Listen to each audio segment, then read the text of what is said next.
Right there where you are, I'd like you to shout this loud and clear to the heavens. It's a cry to God. Open my eyes, O Lord. Open my ears, O Lord. Those two prayer points. But they are to be prayed. You need to concentrate. Take your attention away from any distraction. Just concentrate. Get yourself ready now. Open my ears, oh Lord. Open my eyes, oh Lord. In the name of Jesus.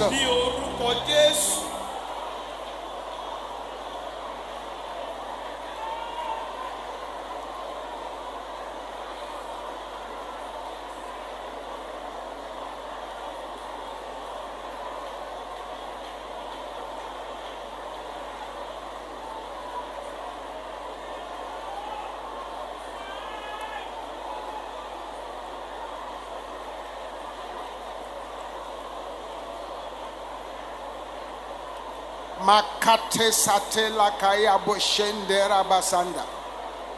Ribo sopole kaya boshendera bokopola bakantanda rabosanda.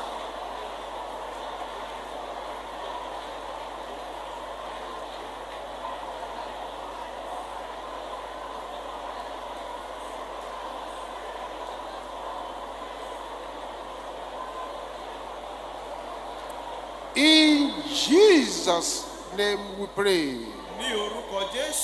Right there where you are, with a loud voice, pick any song of praises in your mouth.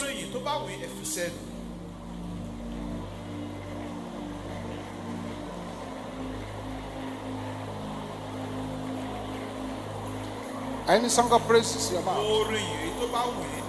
Makaposate dalekayaba. How great is thy God? How great is his name? How great is his love? Forever the same. We roll back the waters of the mighty Red Sea, and he should never leave you. Don't trust him. Amen.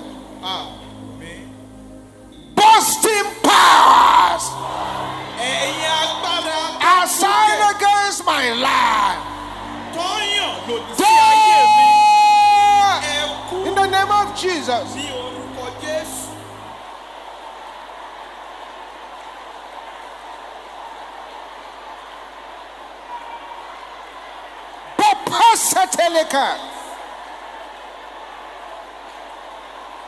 Open your mouth, open your mouth, open your mouth, open your mouth, open your mouth. In Jesus' name we pray.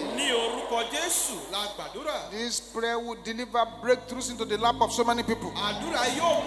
Powers waiting to say it is finished for me. Is that the loudest you can shout this? What are you waiting for? In the name of Jesus. Open that mouth, open that mouth, open that mouth. Bapokapata, riboko sotande kayabo shende.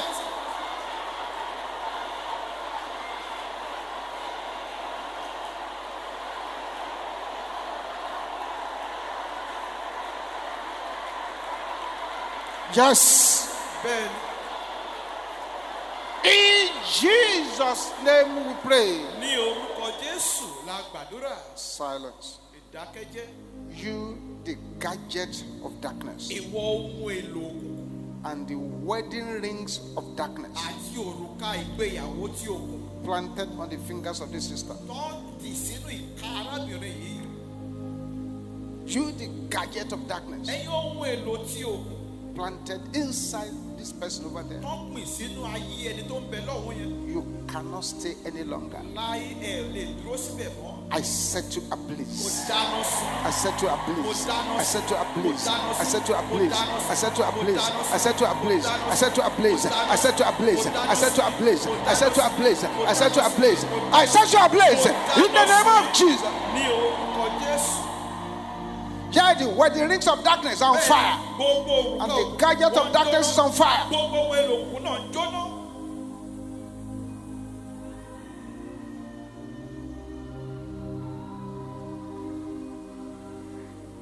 Jesus. Yes. Shout this loud and clear. Mysterious dreams about backwardness. I don't know the kind of dreams you'll be having. But if the dreams have to do with backwardness, this is how to deal with it. Mysterious dreams about backwardness. Lose your hold in the name of Jesus.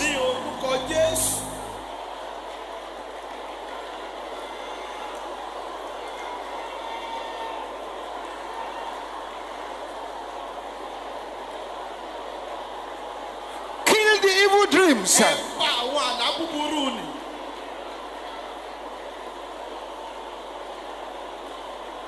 In Jesus' name we pray. Now, immediately you hear me now, start praying. Start praying. Start praying. There's an influx of angels here.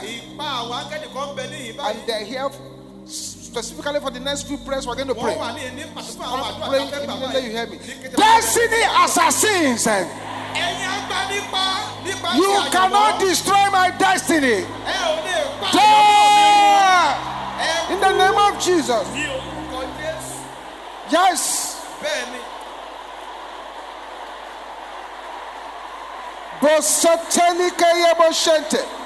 In Jesus' name we pray. Battles are assigned to convert me to a living dead. Scatter in the name of Jesus. Battles are assigned to convert me to a living dead. Scatter in the name of Jesus.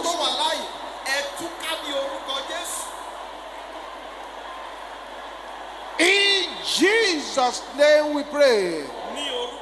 Powers sending me away from meeting the right people. In the name of Jesus.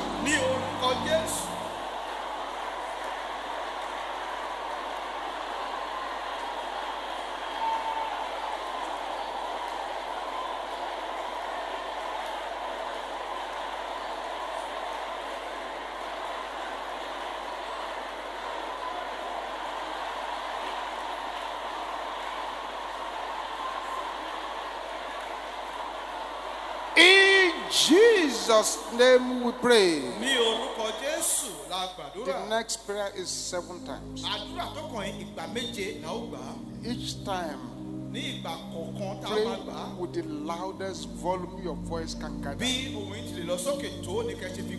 Please do as instructed. My unending laughter appear in the name of Jesus. Appear. In Jesus' name we pray. Open your mouth and pray it again. Appear in the name of Jesus. Maseli katenda ya boshanda.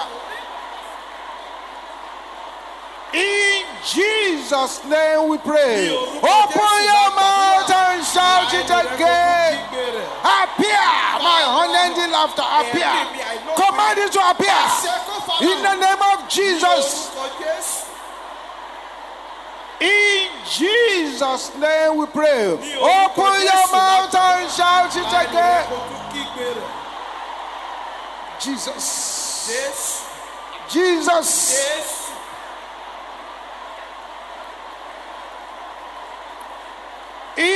Jesus' name we pray. Open your mouths and shout it again. Appear in the name of Jesus.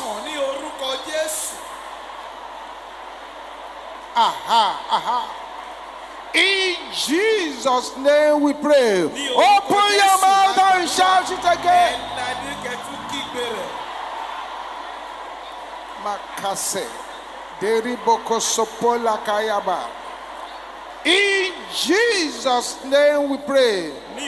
This is number 7. Open your mouth and pray.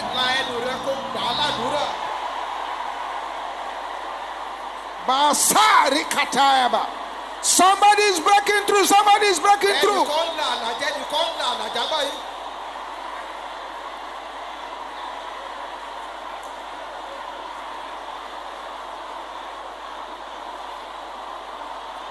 In Jesus' name we pray. Power of God is about to come upon 3 people. There is an ordination, a curse, a covenant of early death in your family. And they have stationed your name for the next. But right there where you are, the power of God will come upon you. And that yoke shall go back to the sender. That is the first person on the gallery. The second person there. And that's the third person.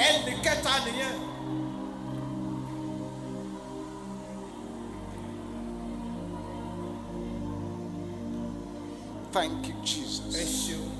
Amen. Can you shout this loud and clear?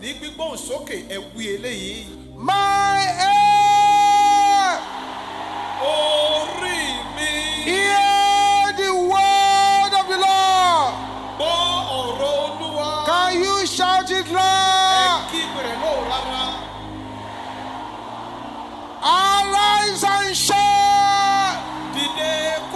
in the name of Jesus.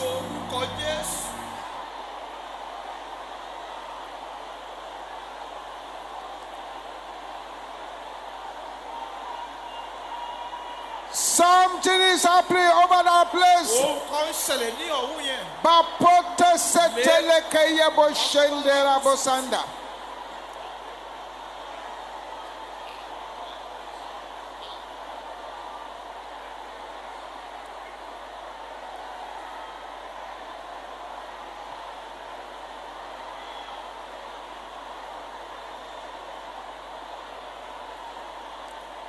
In Jesus' name we pray.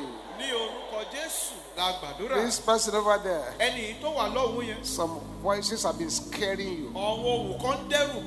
They have been telling you you will die, or you will fail. Right there where you are, the arrows of fear, the arrows of evil pronouncement fired into your life is going back to the senders. In the name of Jesus. Still grip your head with your 2 hands. With a voice that roars like fire and like thunder. Particularly if you are a student here, cry to the Lord seriously. Arrows fired into my head. Backfire! In the name of Jesus.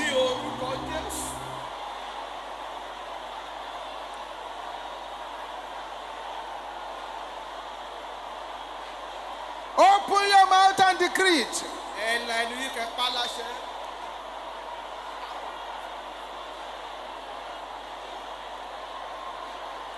In Jesus' name we pray.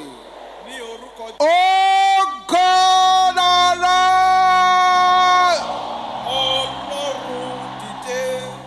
Let me hear your voice. In the name of Jesus.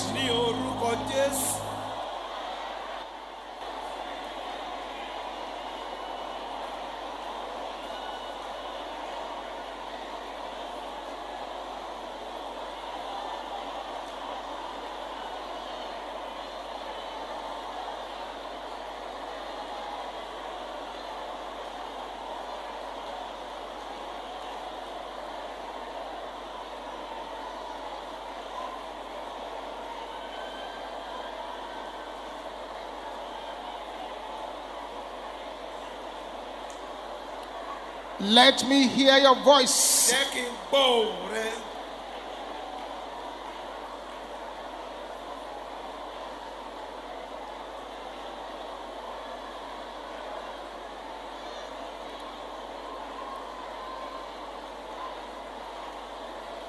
In Jesus' name we pray.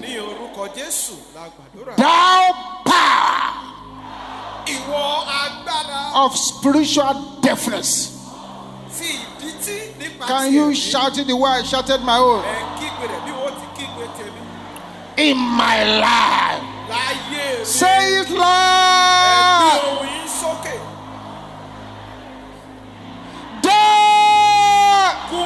In the name of Jesus.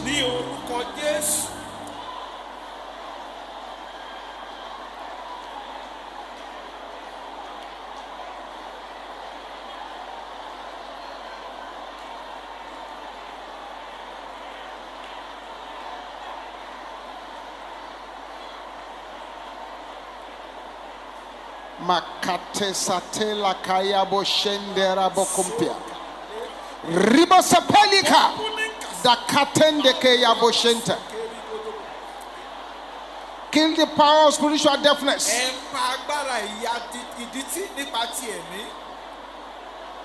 In Jesus' name we pray.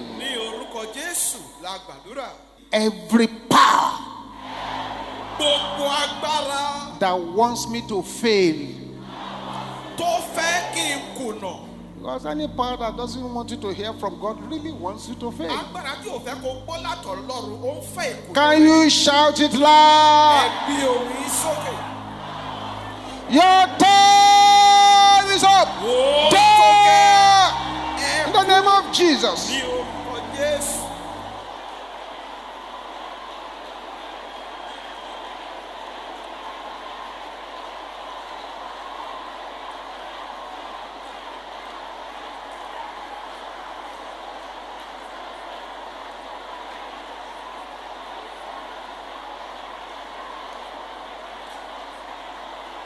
In Jesus' name we pray. Say, in my dreams tonight, oh God, appear and speak to me in the name of Jesus.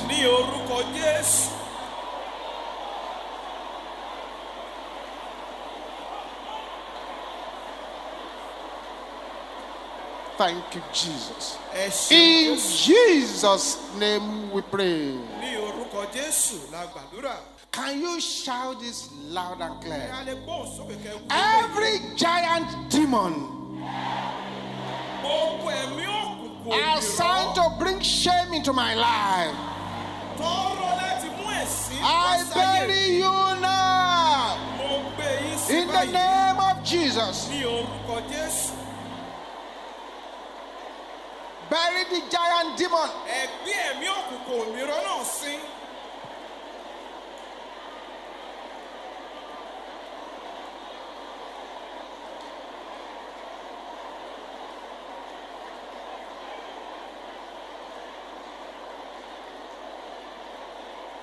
Thank you, Jesus.